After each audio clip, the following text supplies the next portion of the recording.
よ、皆さん、こんにちは、セップです。今日は日本にめっちゃ暑いですね。Kedo, 部屋の中に寒いです。Jadi saya mau cerita sedikit tentang gimana sih perjalanan saya bisa ke Jepang. Saya magang di Jepang awal tahun 2022. Waktu itu saya mencari kerjaan di Indonesia. Udah sangat sulit, ngelamar kemana-mana gak dapet.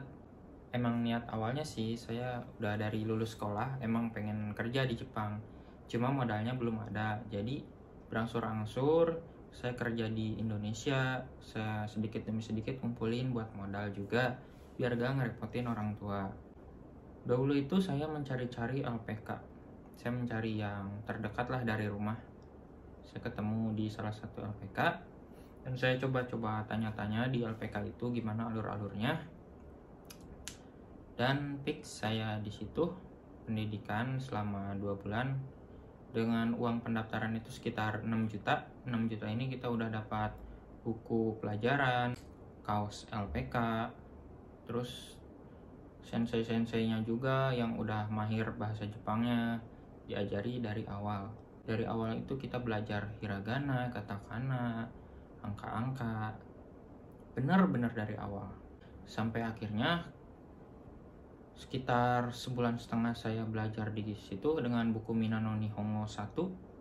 Saya ditawari job oleh perusahaan manufaktur dengan kontrak 1 tahun. Saya mikir lagi, saya kontrak 1 tahun atau yang 3 tahun ya. Tapi dipikir-pikir 1 tahun juga gak masalah karena kita bisa lanjut ke program Tokutei Kino nantinya dengan syarat punya CFT dan SSW atau N4. Dulu itu langsung kita tesnya itu kayak Kreplin, ya kayak gak beda jauh lah dari perusahaan-perusahaan Indonesia. Ada fisiknya, terus tes matematika. Alhamdulillah saya lolos. Kita ada tahap wawancara langsung dengan orang Jepangnya atau pihak HRD dari perusahaannya. Tapi minasang jangan khawatir karena kita juga kan disediain penerjemah.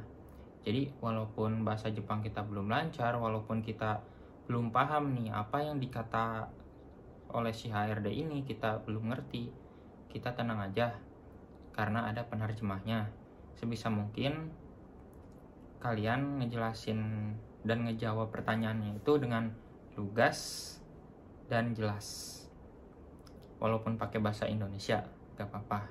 Karena wajar, karena kita baru belajar juga. Setelah wawancara saya nunggu. Dan alhamdulillah saya lolos lagi. Itu percobaan pertama dari Mensetsu saya. Dan alhamdulillah saya langsung lolos.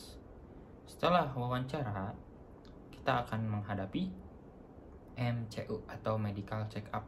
Kalau ke Jepang itu benar-benar dicek semua dari atas sampai bawah, kayak mata lah, telinga lah, gigi, dada, pokoknya nyampe bawah. Nunggu dan alhamdulillah saya lolos lagi di medical check up-nya. Setelah medical check up beres, kita kan ngadain syukuran gitu ya di LPK karena kelulusan kita dari 10 orang yang keterima 5 orang termasuk saya. 4 orang termasuk saya. Kita ngadain syukuran tuh di LPK kita, makan-makan bareng anak-anak lainnya juga. Setelah kita lulus, lalu kita akan dipindahkan ke pihak SO atau Sending Organization, yang mana ini juga LPK, cuma LPK-nya lebih besar lagi. Dan tentunya ini adalah pihak pengirim kita dari Indonesia ke Jepang.